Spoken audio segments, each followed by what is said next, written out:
Thank you for coming out to contemplate our subject this evening, the survival of Israel, proof of the truth of the Bible. To consider the nation of Israel is an interesting subject because by rights the nation of Israel should not exist. Some 2,000 years ago, or approximately 2,000 years ago, in AD 70, the nation of Israel was scattered from their homeland and dispersed throughout all nations, and an occupying force occupied the land of Israel. And if you wanted to destroy any nation, that's how you would go about destroying that nation. And yet, though scattered throughout all the earth in diaspora, the Jews maintained their national identity. Arguably the most hated and persecuted nation on earth, and yet for some 2,000 years they existed. They suffered religious persecution, they suffered political persecution, anti-Semitism led to events like the Holocaust, a deliberate pursuit to wipe the Jews off the face of the earth. And yet, come 1948, the Jews as a national entity declared independence once more in the land of Israel. How does that happen, ladies and gentlemen? An event which is unparalleled with any other national or nationality in history. I'm going to show you tonight, God willing, that is nothing other than the hand of God at work in the nations of this world to bring about his purpose. It's easy to be sceptical on such a subject for several reasons. Firstly, the world at large are very eager to dismiss the fact that God exists. Secondly, we don't really understand how God works in the nations around us. When we speak of miracles, we think of miracles as defined by the Bible, miracles that defy natural occurrences. For example, the Bible speaks of Moses splitting the Red Sea. It speaks of Joshua reversing the flow of the River Jordan. It speaks of the Lord Jesus Christ raising the dead, all events that cannot be explained by nature. But that's not how God works in the nations around us. In the days in which we live, God harnesses the power of nature to bring about a predetermined purpose. And we call that providence. It's when God works in the nations to bring about the purpose, such as restoring the nation of Israel to their homeland. For example, in 1998, there was war between Iran and Iraq, became known as the War of the Cities. And Iraq fired 189 modified Scud missiles at Tehran. The estimated death toll was some 2,000 people. If we skip 3 years later, we come to the first Gulf War, 1993. Iraq fired the same modified Scud missiles, some 80, so approximately half, at Saudi Arabia and Israel. The death toll was 31, 2 of which were in Israel. And we can ask the question, why such a discrepancy in death toll to Scud missile fire during the Gulf War? And we're not the first to ask the question. There's been around for many, many years the science journal called Nature. And come 1993, they asked the same question. Why was there so few casualties during the Gulf War in Israel due to Scud missiles? And so they wrote this paper. It's a scientific journal. They had to explain scientifically why there were no casualties virtually in Israel. And they took all sorts of things into account, like the changes in population density. They took into account the effectiveness of the Patriot missile system deployed in Israel. And despite that, they had to explain why missiles landed in Israel in the middle of a parking lot. Why missiles in Israel landed between 2 unpopulated buildings. Why in Israel a missile would hit a double-storey building totally populated and fail to detonate. And this is their scientific response. Israel was lucky. Finally, simple good fortune may have played a role. Damage given indication of the role luck may have played. Luck will inevitably play a role. Israel's luck was probably relatively good. Luck will inevitably play a role. This is a scientific journal, ladies and gentlemen. I think if you were to go to scientific journals worldwide on any other subject and look for the word luck, you would have a hard time. And so you can see, ladies and gentlemen, to approach such a subject, we have to approach it with an open mind. Open to the definite possibility that God exists and that God is actually at work amongst the nations, bringing about his purpose, and that luck has very little to do with it. Why would he do such a thing? Why would he protect a nation like Israel? Well, simply, the nation of Israel are God's people. That's the short and the long of it. God created Israel. Isaiah 43 verse 1. Thus saith the Lord that created thee, O Jacob, and he that formed thee, O Israel. Fear not, for I have redeemed thee. I have called thee by thy name, thou art mine, says God. Israel are God's people, and so he looks after them. The bottom quote, Isaiah 43 verse 21. This people have I formed for myself, says God. They shall show forth my praise. And that touches on another subject that we hope to deal with tonight, and that is why God created Israel. It is to show the world that God exists and to show forth God's praise.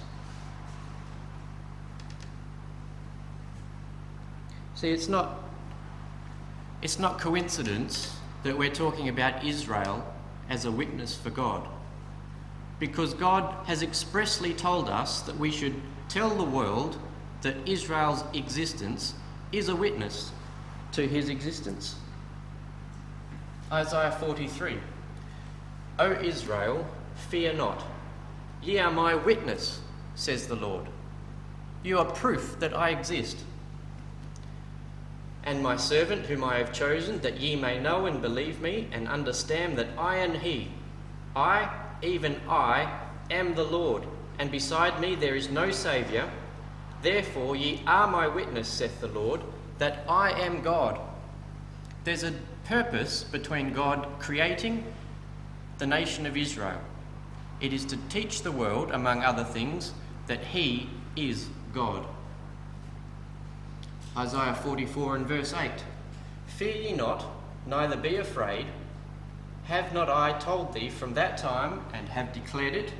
Ye are even my witnesses. Is there a God beside me? Yea, there is no God. I know not any. And so God is telling us specifically that we are to look to the nation of Israel as a witness to his existence and to his working amongst the nations to bring about his purpose. I want to spend the next portion of time just working through an event in the nation of Israel's history, pointing out some of the occurrences that really can only be explained as a whole as the purpose of God, or the outworking of the purpose of God. And if we look at it from that perspective, we can see the hand of God at work in those events. And those events took place in 1967 in the Six-Day War. Come 1967, the nation had declared independence for nearly 20 years. They'd survived their war of independence from a conglomerate of Arab nations. And by 1967, the Arabs were ready to go to war with Israel again.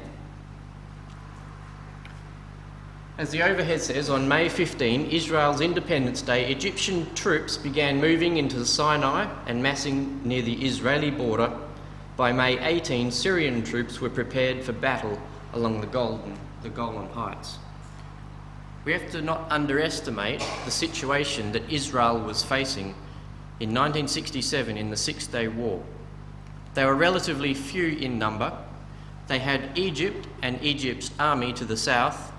They had Jordan and Jordan's army to the west, to the east, Syria and Syria's army to the northeast, and Lebanon and its army to the north. Nasser, king of Egypt, as that goes on to say, asked the international force that was operating in Sinai to withdraw. May 18, they did withdraw.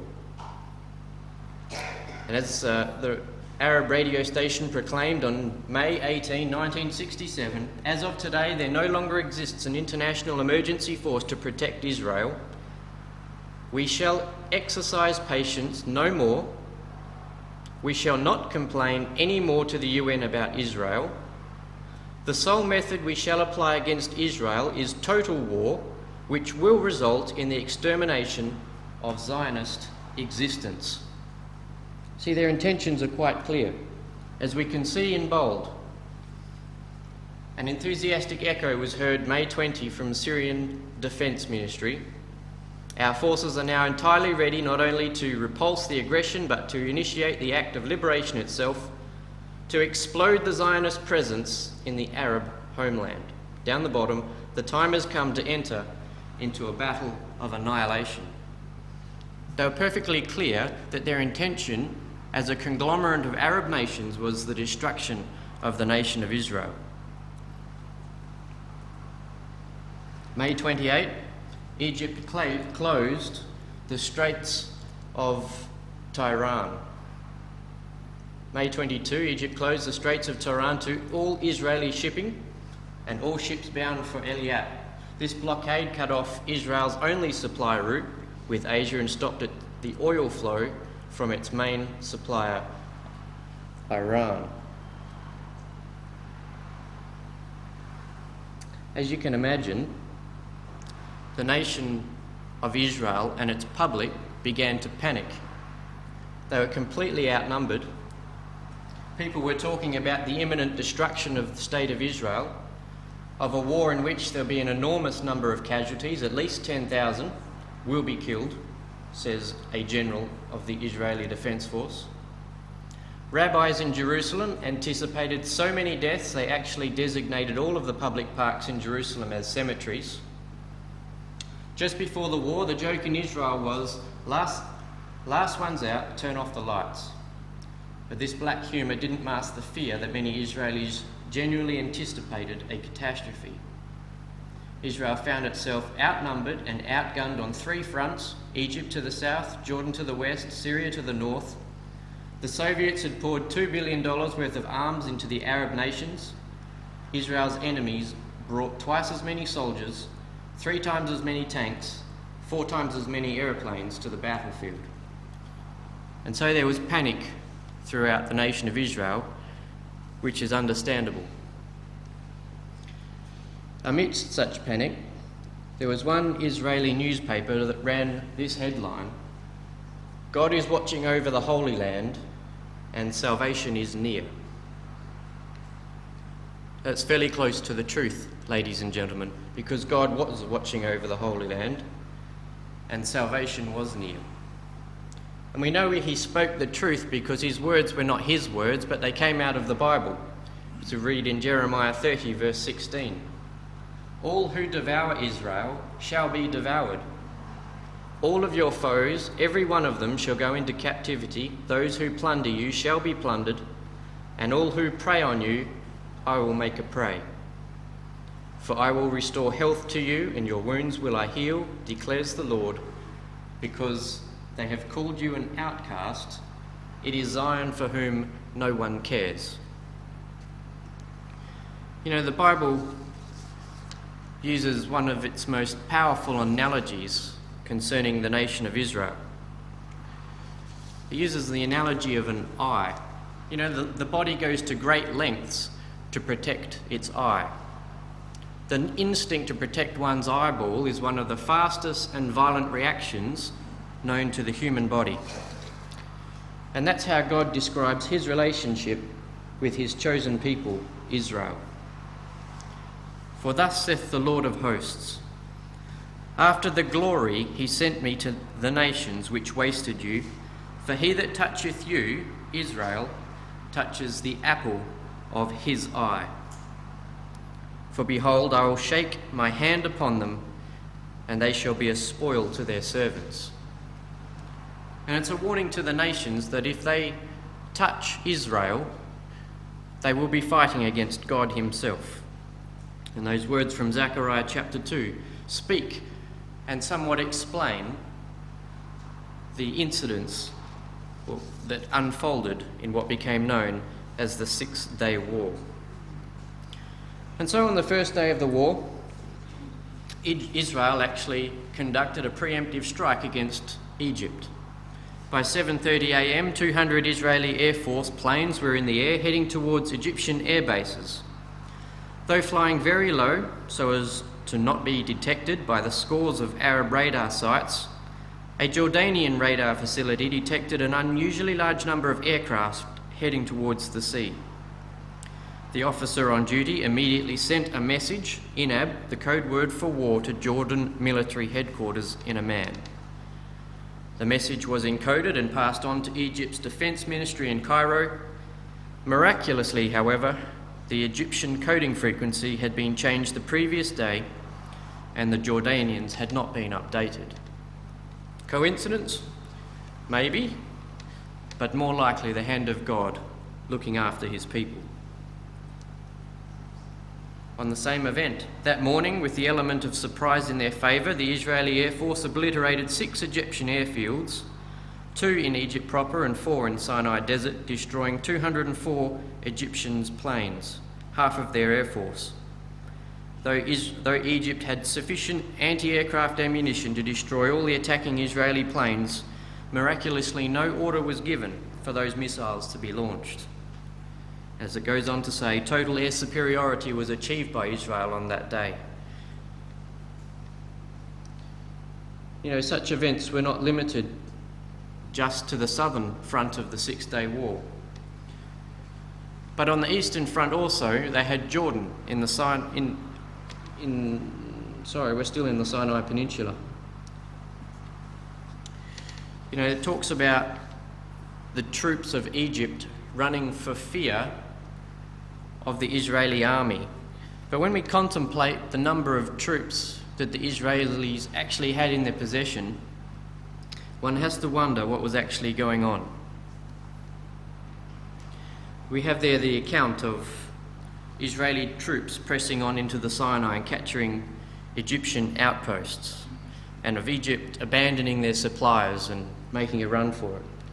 I found this statement rather interesting at the bottom there. An Arab tank commander surrendered his obviously superior army to an Israeli force of 12 tanks. He later claimed that while only a few enemy tanks were present, a desert mirage made him see hundreds. To someone that is familiar with the Bible, that would ring bells of other accounts of God working for his people.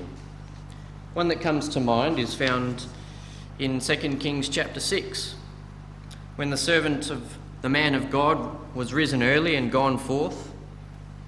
Behold, an host compassed the city, both with horses and chariots. And his servant said unto him, Alas, my master, how shall we do? And he answered, Fear not, for they that be with us are more than they which be with them.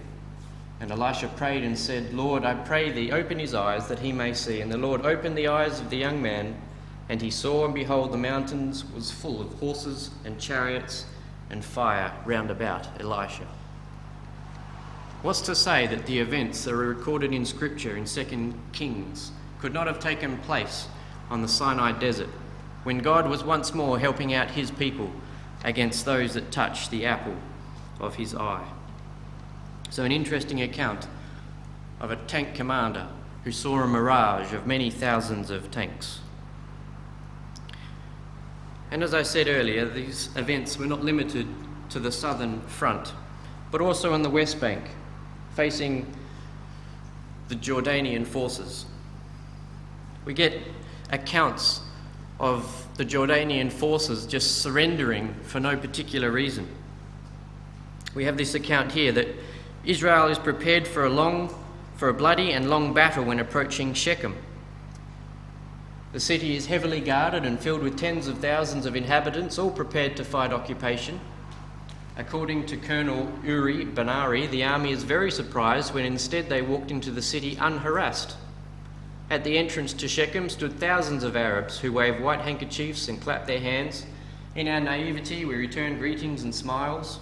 We entered the town and wondered, we're advancing and there's no disorder, no panic, and the local armed guards stand by with rifles in their hands, keeping order. The crowd's cheering. It goes on to say, Only later did I understand the residents of Shechem thought that we were Iraqi forces who were due to arrive from the direction of Jordan. The numerous enemy tanks were uselessly situated on the other side of Shechem. They woke up to their error too late. Coincidence? It could have been. But when we look at these as an overall whole, we have to be absolutely certain that although we can't be certain about individual coincidences throughout the war, we can be definite that the overall outcome of this war was definitely providential and that God was at work protecting his people. Well, there are actually 4 fronts to this battle. To the north, in the Golan Heights, they were facing Syria. We won't read it all, but it speaks again of the Israelis being completely outnumbered and yet taking what were seemingly unassailable fortresses in the Golan Heights. It speaks of the ammunition hill, which was captured by an Israeli scout by mistake when he accidentally fell into a Jordanian trench on a moonless night at 2 a.m. and started shooting from the hip. Not only did this outcome seize the hill, but was the critical event that led to the capture of the old town of Jerusalem, including the Wailing Wall, some 30 hours later. And so we speak of the 6-day war. We speak of it as a miracle, as providential, God working amongst the nations. The result, in 6 days, Israel captured the entire Sinai desert, including the Gaza Strip from Egypt, Judea and Samaria, half of Jerusalem from Jordan, the Golan Heights from Syria. Instead of being annihilated, she had more than trebled her territory from 8,000 square miles to 26,000 square miles of Israel's neighbours. Lebanon alone, which did not attack Israel seriously, lost no land. So was it a miracle? Here's an interesting comment from an official at the United States Military Academy in West Point. The United States military studies wars fought throughout the world. They do not study the 6-day war because what concerns West Point is strategy and tactics, not miracles. So we're not the only people that understand or consider the 6-day war in the light of being something that is totally unexplainable in terms of natural events. We can only stand back in awe of the fact that God is indeed working amongst his people to bring about a predetermined purpose. So that's the 6-day war, and if we approach that with an open mind, it proves the existence of God, in my opinion. But what about the proof of the truth of the Bible? When we consider the Bible, we have to go back to consider what the Bible says about Israel, to consider some of the prophecies that the Bible has told about Israel and determine whether those things have actually come to pass. We considered some of the prophecies concerning Israel in our reading tonight. When they were created, God gave them a whole list of blessings and cursings, and we read some of those blessings this evening from our reading. God said to them, if they were indeed to follow his commands, God will set you on high above all other nations of the earth, and all these blessings shall come upon you. You'll have perfect offspring, your flocks will increase, you will have complete victory over all your enemies, your land will be abundantly fertile and productive, you'll be established as the holy people unto God, all nations will be afraid of you, and you'll be prosperous enough to lend to many nations, and you will not need to borrow from them. We read that from the first portion of our reading this evening. But the second portion of the reading, and the majority of it, concerns the curses that were to come upon the nation of Israel should they not follow the commandments of God. And some of those curses include the following. If you will not obey the voice of the Lord your God, or be careful to do all his commandments and his statutes that I command you today, then all these curses shall come upon you and overtake you. You'll have imperfect offspring, your flocks will decrease, You will be diseased until you perish. You'll be defeated by your enemies. Your land will be unfertile and unproductive. You'll be totally ravished by other nations. You'll always be afraid. You'll borrow from your enemies and will not be able to pay back. And you'll be scattered amongst the nations. And it's this scattering amongst the nations that we wish to consider tonight. You know, God gave them blessings and cursings, but he knew which way they would go. In fact, he told them which way they would go. In Isaiah 48, it says this, "The Lord of hosts is his name. I have declared the former things from the beginning, and they went forth out of my mouth, and I showed them. I did them suddenly, and they came to pass, because I knew that thou art obstinate, thy neck is an iron sinew, and thy brow brass. I have even from the beginning declared it to thee." God knew that they were a stubborn race. He knew that those commandments would not be kept. He knew that those curses would come upon them. You might ask, how can God, or how can the nation of Israel be a witness if they are to receive all those curses? Well, what we see is that the nation of Israel would be a witness to God no matter which way they went. If they were to keep those commandments, it says in Deuteronomy 28 verse 9, "Yahweh shall establish thee an holy people unto himself, as he hath sworn unto thee, if thou shalt keep the commandments of the Lord thy God and walk in his ways.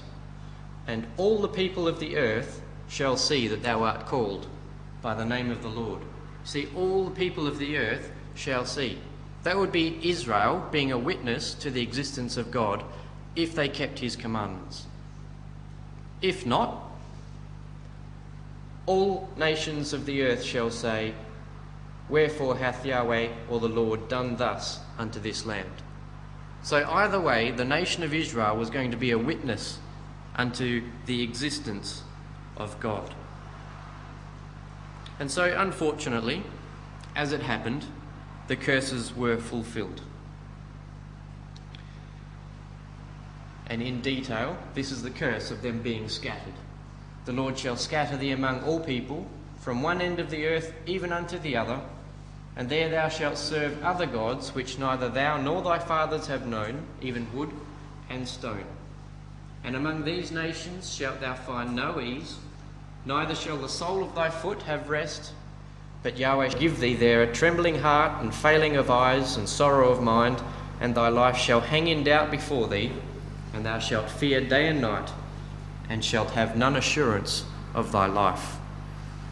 If we trace the history of the nation of Israel through diaspora, it's a very accurate depiction of their existence, of the persecution and the hatred that Israel faced. When the Jews were rich, they were classed as money grabbers. When the Jews were poor, they were classed as parasites. They were hated whithersoever they went. Their life hung in a balance, and they were fearful all their days. And yet, the nation of Israel is God's people. And he promised that although he scattered his people, he would one day gather them together. And so, the regathering of the nation of Israel is foretold. Jeremiah 33, verse 26. "Thus saith the Lord, if my covenant be not with day and night, and if I have not appointed the ordinances of heaven and earth, then will I cast away the seed of Jacob, and David my servant, so that I will not take any of his seed to be rulers over the seed of Abraham, Isaac, and Jacob, for I will cause their captivity to return, and have mercy on them." What that verse is telling us, ladies and gentlemen, that if the sun and the moon cease in their cycles, then God will forget about Israel. But if the laws of nature are fixed so that the sun rises in the morning, we can be guaranteed that God will gather the nation of Israel together. And we know it's fact because we've seen it. And in 1948, the nation of Israel declared their independence. Not only did God promise that he would regather the nation of Israel, but he also told us the methods that he would use. And so we have in Jeremiah 16, Therefore, behold, the days come, saith the Lord, that it shall no more be said, the Lord liveth, that brought up the children of Israel out of the land of Egypt. You know, that's quite an interesting statement, because that statement was known pretty much to the nation of Israel, that he brought them up out of the nation of Egypt. But the day is coming when the whole world will know that he regathered them from the four corners of the earth. This is what's going to be known. The Lord liveth, that brought up the children of Israel from the land of the north, and from all the lands whither he hath driven them, and I'll bring them again into their own land that I gave unto their fathers. And that's exactly what happened. But you can see it's a witness to the earth. All the earth will see that God has done this. It will be proof of the existence of God and proof of the truth of the Bible. And this is how it will be done. God will send for many fishers, saith the Lord, and they shall fish them. And after I will send for many hunters, and they shall hunt them from every mountain, every hill, out of every hole of the rocks. You see, fishers rely on a lure. It's an attraction from the fish to come back. And so God's first step was to set incentives for the Jews to return from diaspora into their own land. Stage 1, fishers. So in 1882, 1903, comprised of about, this is the immigration from various nations of the Jews to the land of Israel. 1882 and 1903, about 25,000, mostly Russian and Romanian Jews, and was, not least, a reaction to a series of anti-Semitic pogroms in southern Russia. If we skip one point, we come to between 1919 and 1923, a further 35,000 immigrants, approximately, predominantly from Poland and Russia and the Soviet Union. They were motivated, among other things, by the Balfour Declaration and the associated boost for the Zionist project, which aspired towards an independent Jewish state. So these were minor events, critical but minor in that they were incentives for the Jews, an invitation for the Jews to return back to their homeland. They were the fishers that God sent out to fish. But then the hunters came. And the hunters were more harsh, and between 1932 and 1939, around the time of the Second World War, about 200,000 Jews, they'd recognised the signs of the times, largely following an assumption of power by the National Socialists in 1933. They decided to leave their homeland. Between 1939 and 1945, around a further 70,000 European Jews from Poland, Germany, Romania, Hungary, Czechoslovakia succeeded in fleeing from Nazi terror. In the years between 1948 and 1952, just after World War II, more than 600,000 Jewish immigrants came to Israel, doubling the total population. And so God sent hunters and forced them back to their homeland. So there's a pictorial of the exodus of the Jews from diaspora back to their homeland between 1946 and 1951.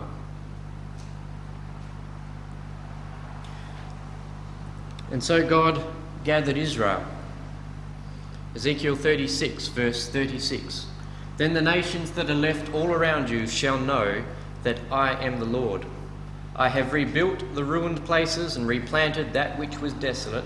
I am the Lord, I have spoken it, and I will do it.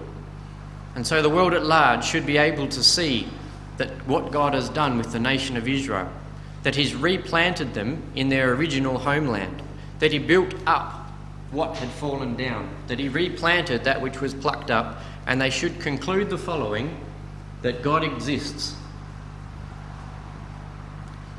And ye shall know that I am the Lord. But God is not finished with the nation of Israel yet. Yes, they've been gathered. Yes, they are a witness or a testimony to the existence of God. and the fact that God works in the nations to bring about his purpose. But currently the nation of Israel do not recognise God as their God. They believe that they are in the nation of their homeland under their own steam. And so God still has a plan with Israel yet. See, the time is coming when God will educate his people in things of truth, when he will give them a new heart. They will turn back to him as their God and worship him in truth.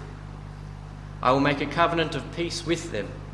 It will be an everlasting covenant with them. I will set them in their land and multiply them. That part has happened. And will set my sanctuary in their midst forevermore. That has not yet taken place. My dwelling place shall be with them, and I will be their God, and they shall be my people. The outcome will be a witness to the nations. Then the nations will know that I am the Lord, who sanctifies Israel when my sanctuary is in their midst forevermore.